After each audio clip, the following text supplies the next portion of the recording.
สวัสดีเดือนนักเรียนทุกคนวันนี้จะมาสอนแก้รูปภาพนะให้3 4มี2ต่อเริ่มจากวันที่46มาที่50เนาะก็เลยมาดูใหม่เลยก็เลยกดแชร์เนาะสองอาจารย์เนาะสองอาจารย์ตอน2 3นี่เอาที่เดิมแก้ในคนที่46ก่อนเนาะ46มีคำถามมาว่าจะมา2 วันส่วนวันละ2บวก3 วันหารกับy กำลัง2ลบ 4y บวก4ส่วน13y เนาะคนมันจะแก้ได้เนาะ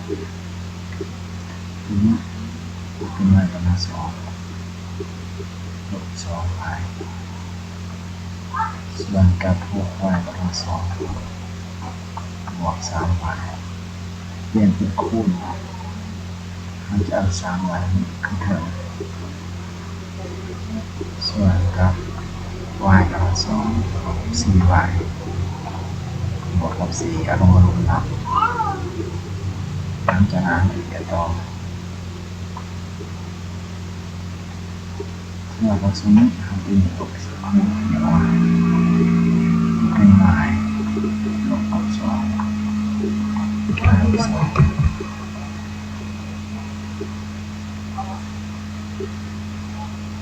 แล้วกลับมาเนี่ยมาเอาไปใส่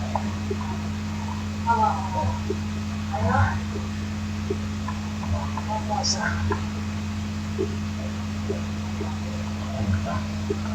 ใบ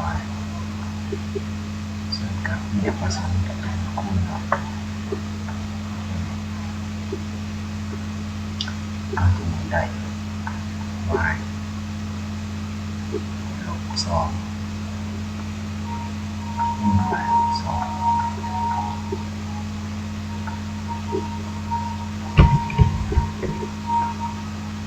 หลังจากนั้นจะหมุนไปเอาตัววางลงไปลบ2y เอาวางลบ2ลบ23y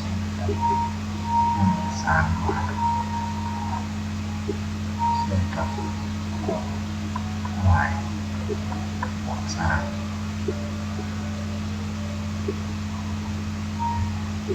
คูณกับ y 2หลังจากนั้นจะแยกต่อแยกตัวสมุดเนี่ย3ออกจากคูณได้3 2y บวก1กับ y ลบ2หลังจากนั้นจะห้อง3ออกได้ y 2y ลบ1กับ y ลบ2เองบวกกับ y ต่อไปเราจะแก้ข้อที่47ข้อที่47มีคำถามมาข้อที่47มีคำถามว่า3x บวกกับ 3a ส่วนกับ 4y แล้วก็ bc หารกับ 4a ลบ ac by ลบ bd มันจะได้จะได้3x บวกกับ 3a ส่วนกับ 4y บวก bc คูณกับเอาผสมถึงจะเปลี่ยนเป็นคูณเป็น by หารลบกับ b CE เนาะ AC จะได้เนี่ยส่วนเนี่ยส่วนสามของ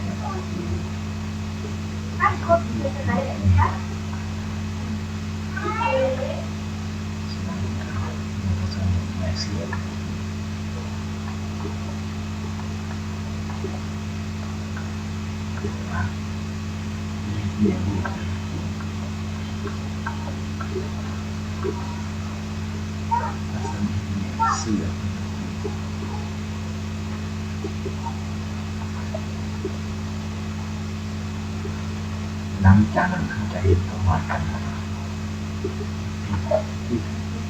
เป็นแบบ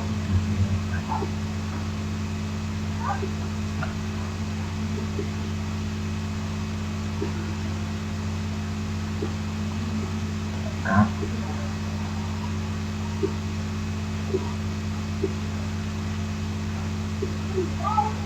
3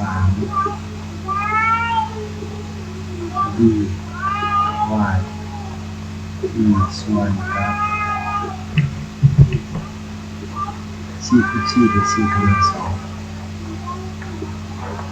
กำลังบวกอันนี้คือคำตอบสุดท้ายของข้อต่อไปเป็นข้อที่48ข้อที่48นี่เป็นคำว่าบวกกับ AC ส่วนกับบวกกับ BC เหมือนกับ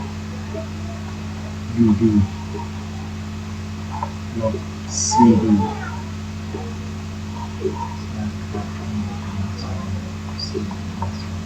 ครับ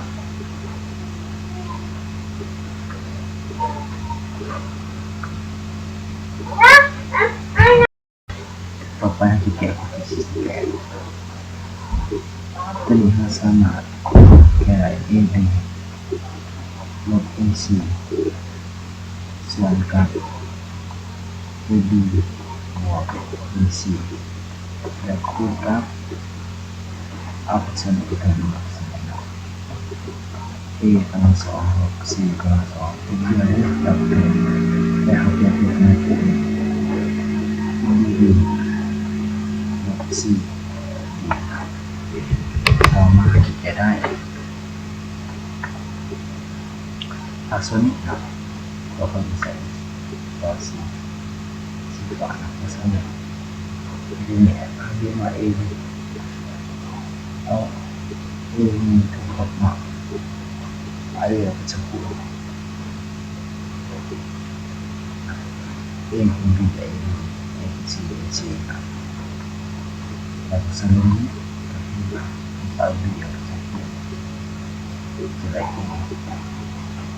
บอกกับสิ่งเองคุณดูได้นี่จีพีซีนี่ก็คือนะ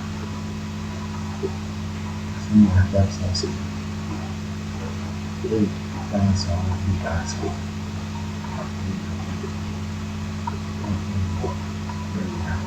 เราเทียบ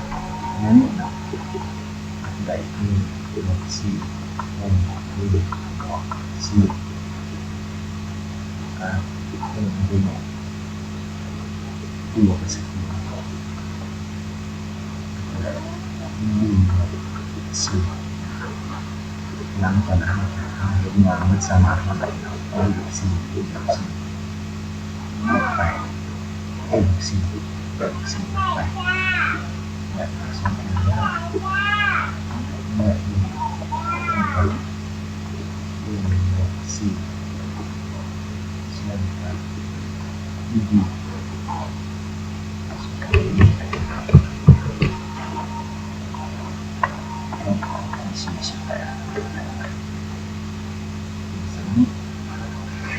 ต่อไปจะแก้ข้อที่49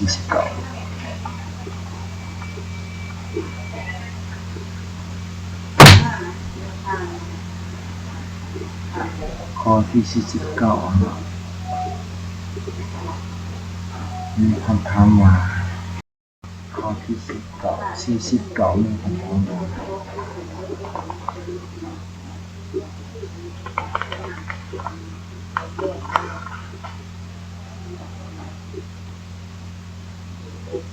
s กำลังสอง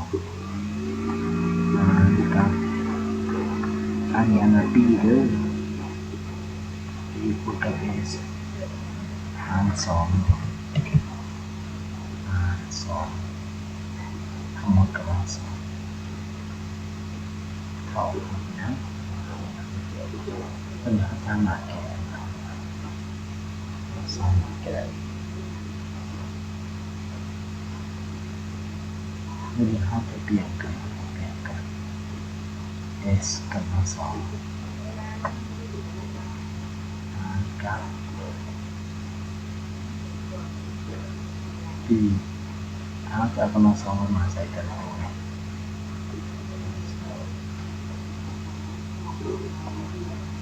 ใน s กำลังสองใส่กับ2กำลังสองและสมการอะไรตรงนี้ครับมันเป็นสูตรa ส่วน e หารกับ c ส่วน กับ a ส่วน e กับ c ต่อไปจะเอา a เป็น a ส่วนกับ c ส่วนกับ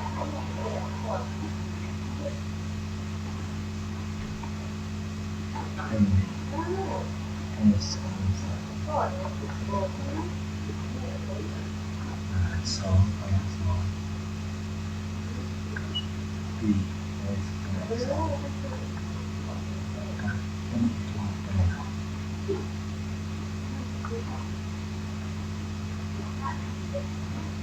224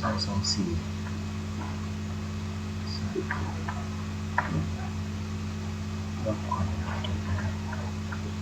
ต่อไปเป็น50ซึ่งเป็นข้อสุดท้ายของคลิปนี้แล้ว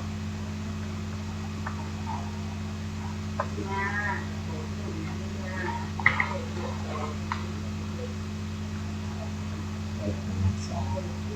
เอกกำลังสาม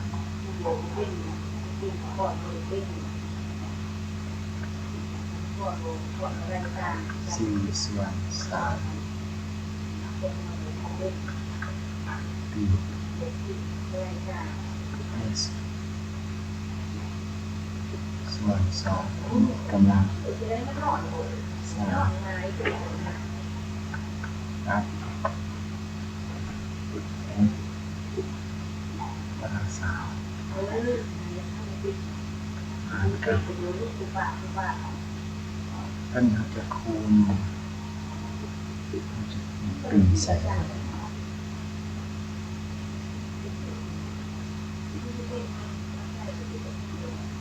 ส่วน3 4ส่วน3 4b s กำลัง3ส่วนกับ3คูณ2กำลัง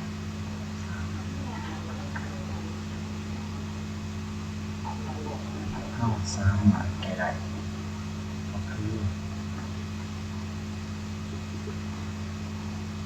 s กำลัง3คูณกับ3คูณ2กำลัง3ส่วน 4b s กำลัง3กับ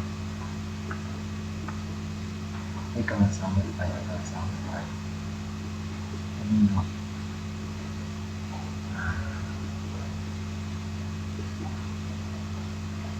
3คูณ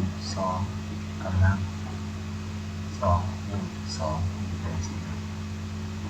4ยังแบบ2กำลัง2กับ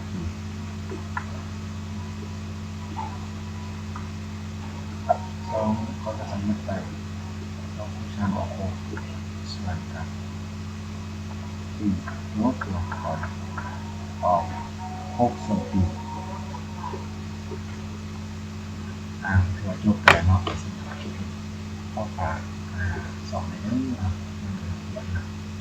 ผู้ใด กับใช้กดติดตามเหมือนกันเนาะถ้ากดติดตามฝากติดตามเนาะนะครับชมคลิปใหม่จากอาจารย์เนาะในทุกๆวันเนาะรับคลิปนี้เอาไว้ก่อนเนาะสวัสดี